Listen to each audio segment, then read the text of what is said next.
మాఘశుద్ధ పౌర్ణమి వేళలో జరిగే మేడారం జాతర ఎంతో విశిష్టమైనది. ప్రపంచ ప్రఖ్యాతిగాంచిన మేడారం సమ్మక్క సారలమ్మ జాతర 4 రోజుల పాటు జరుగుతుంది. ఒక్కో రోజు ఒక్కో ఘట్టంతో అటవీ ప్రాంతం భక్త సందోహంతో మారుమ్రోగిపోతుంది. అశేష భక్తజన వాహిని భావోద్వేగ సమ్మేళనాల మధ్య సారలమ్మను గద్దె మీదకు ప్రతిష్ఠిస్తారు. అత్యంత రహస్యంగా పూజలు చేశాక కన్నెపల్లి నుండి జై సరళమ్మ జై జై సారలమ్మ నినాదాల నడుమ సారలమ్మ తల్లి ప్రతిష్ఠ జరుగుతుంది.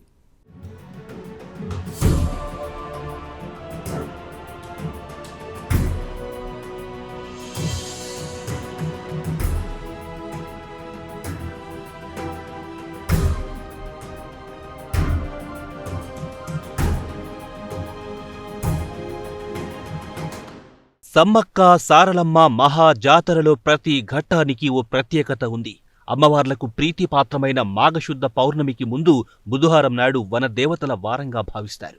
ఈ రోజున మేడారం, కన్నెపల్లి, కొండాయి, పూనుగుండ్లలో జాతరకు శ్రీకారం జరుగుతుంది. 4 ప్రాంతాల్లోనూ వనదేవత పూజా కార్యక్రమాలు నిర్వహించడంతో జాతర లాంఛనంగా మొదలవుతుంది. మహాజాతరకు సరిగ్గా వారం ముందు జరిగే ఈ పూజా కార్యక్రమాలను మండమెలిగే పేరుతో పిలుస్తారు. మండమెలిగే పూర్తయితే జాతర మొదలైనట్టేనని ఆదివాసీలు భావిస్తారు. ఈ రోజు నుంచి ఆదివాసుల ఇళ్లకు బంధువులొస్తారు. జాతర నేటి నుంచి 24 వరకు జరుగుతుంది.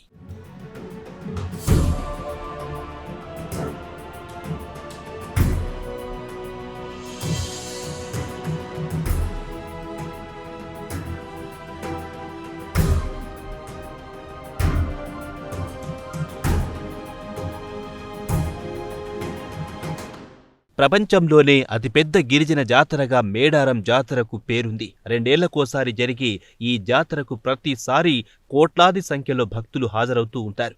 ఈసారి ఈ సంఖ్య మరింత పెరుగుతుందని ప్రభుత్వం అంచనా వేసింది. మేడారం జాతరలో ప్రధానంగా 4 రోజులు 4 ఘట్టాలుంటాయి.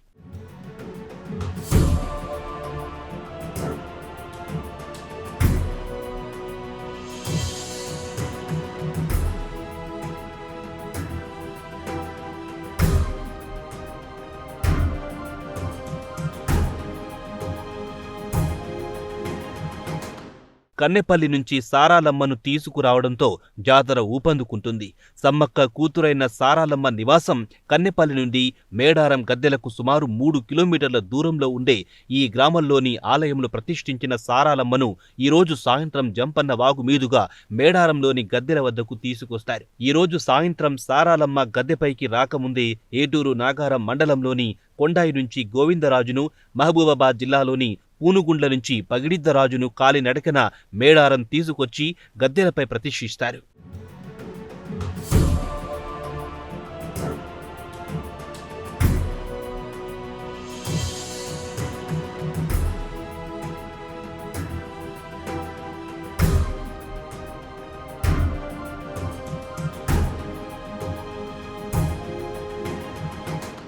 ప్రతి 2 ఏళ్లకోసారి మేడారం జాతరను మాఘమాసంలో పౌర్ణమి సమయాన జరుపుతారు. ఈ మహా జాతర గిరిజన సంస్కృతి సాంప్రదాయాల మధ్య జరుగుతుంది.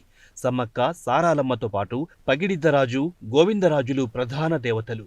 ఈ ఆదివాసీల దేవతలకు వేర్వేరు ప్రదేశాల్లో గుడులున్నాయి. జాతర సందర్భంగా వీరంతా మేడారానికి చేరుకుంటారు. సమ్మక్క ప్రధాన ఆలయం మేడారంలోనే ఉంది. 1946కు పూర్వం సమ్మక్క ప్రధాన ఆలయం ఎస్ఎస్ తాడ్వాయ్ మండలం బయ్యక్కపేటలో ఉండేది. ప్రతి 2 ఏళ్లకోసారి అక్కడ జాతర జరిగేది. కరువు కారణంగా జాతర నిర్వహించలేని పరిస్థితి ఎదురైతే జాతరను మేడారానికి తరలించారు. ఇక్కడే సమ్మక్కకు ఆలయం నిర్మించారు. బయ్యక్కపేటకు చెందిన చందా వంశీయులు సమ్మక్కను తమ ఇంటి ఆడపడుచుగా భావిస్తారు.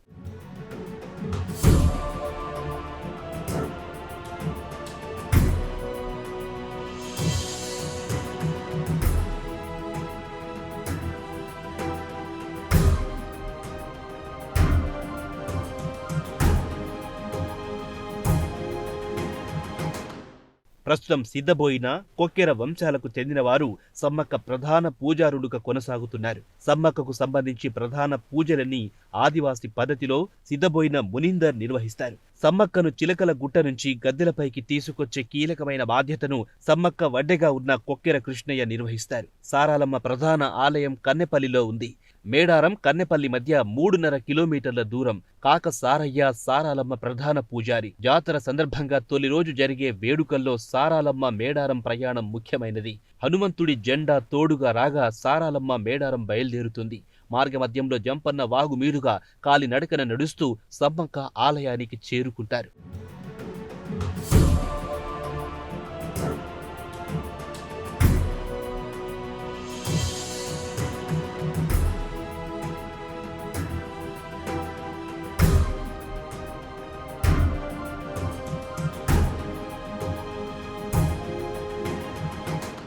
సమ్మక్క భర్తైన పగిడిద్దరాజు ఆలయం మహబూబాబాద్ జిల్లా గంగారం మండలం పూనుగోండ్లలో ఉంది. పెనుక బుచ్చిరామయ్య పగిడిద్దరాజు ప్రధాన పూజారి. పగిడిద్దరాజు అల్లుడైన గోవిందరాజుల ఆలయం ములుగు జిల్లా ఏటూరు నాగారం మండలం కొండాయి గ్రామంలో ఉంది. గోవిందరాజుల ప్రధాన పూజారి దబ్బగట్ల గోవర్ధన్. మేడారం కొండాయి మధ్య 15 కిలోమీటర్ల దూరం ఉంటుంది. ఇదంతా అటవీ మార్గం. జాతర జరిగే మొదటి రోజు ఉదయం నుంచి కొండాయిలో ప్రత్యేక పూజలు నిర్వహించి సాయంత్రం పడిగే రూపంలో గోవిందరాజులను తీసుకుని మేడారం బయలుదేరుతారు.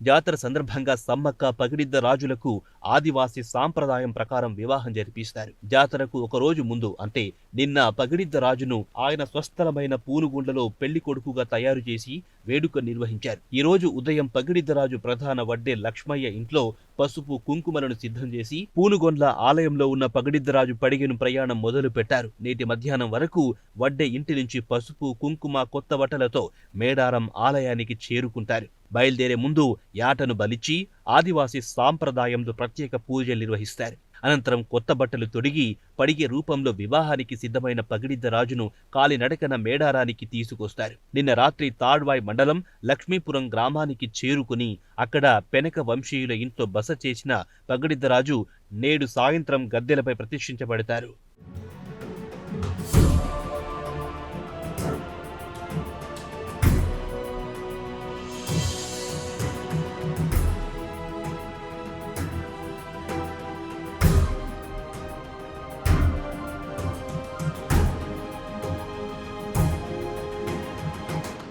జాతరలో 4 రోజులు కీలకమైనవి. ప్రస్తుత జాతర ఈ రోజు ప్రారంభమవుతుంది. మొదటి రోజు బుధవారం కన్నెపల్లి నుంచి సారాలమ్మ గద్దెపైకి చేరుతుంది. అదే రోజు రాత్రి పూనుగొండ్ల నుంచి మేడారానికి చేరుకున్న పగిడిద్దరాజు కొండాయి నుంచి గోవిందరాజులు గద్దెపైకి చేరుకుంటారు. దీంతో మహాజాతర లాంఛనంగా ప్రారంభమవుతుంది. ఇక రెండో రోజు గురువారం చిలకల గుట్టపై నుంచి సమ్మక్కను ప్రభుత్వ లాంఛనాలతో గద్దెపైకి తీసుకొస్తారు.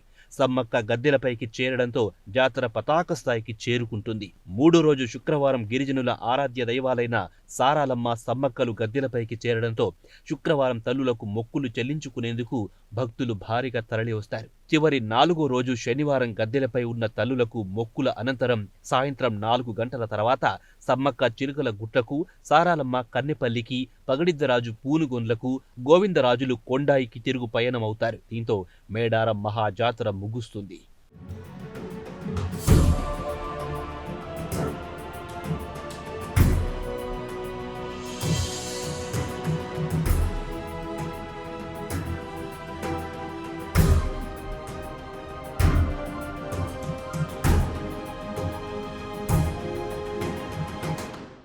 మేడారం మహాజాతరకొచ్చే భక్తులు జంపన్న వాగులో పుణ్యస్థానాలు ఆచరిస్తారు.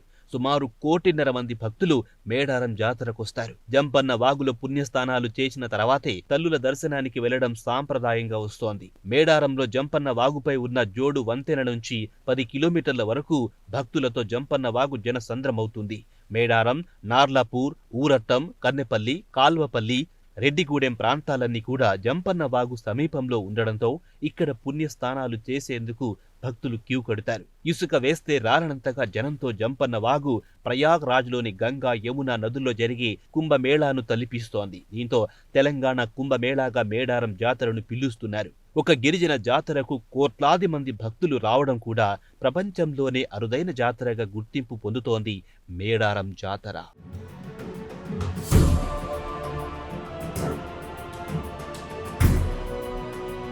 తెలుపుతోంది.